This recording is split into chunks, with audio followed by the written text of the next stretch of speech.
एक दिन मैं एक ऐसी कपड़े की दुकान ते बैठा जिथे सिले सिलाई बहुत अच्छे आला किस्म दियां साड़ियां वगैरह ते दुल्हना के जोड़े कपड़े होंगे ना तैयारशुदा, उथे मैं बैठा सी।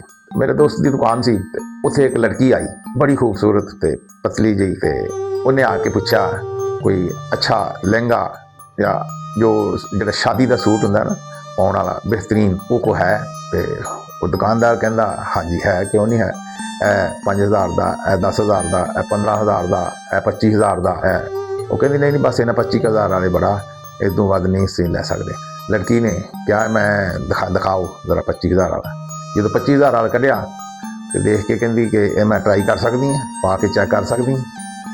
वो एक बड़ा अफसुरदा जहा तो डिप्रैसड जहा, मतलब दबिया होया जा तो बोले ना, बड़ा अजीब जहा बंदा वो नाल, ते परेशान हाल सी।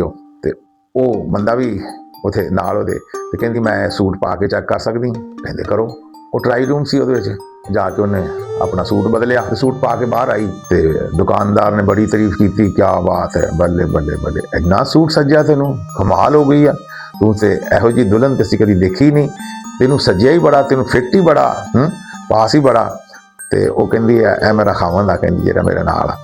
उन्होंने कहती देख तेनू चंगा लगा कि नहीं, कहती सोहना लगा कि तेनू सूट, कहता हाँ बहुत प्यारा सूट है, कहती चंगी तरह देख ला सवार के, फिर ना आखी तू कहता सी ना कि तेनू सूट को अपन चंगा लगना कि नहीं लगना।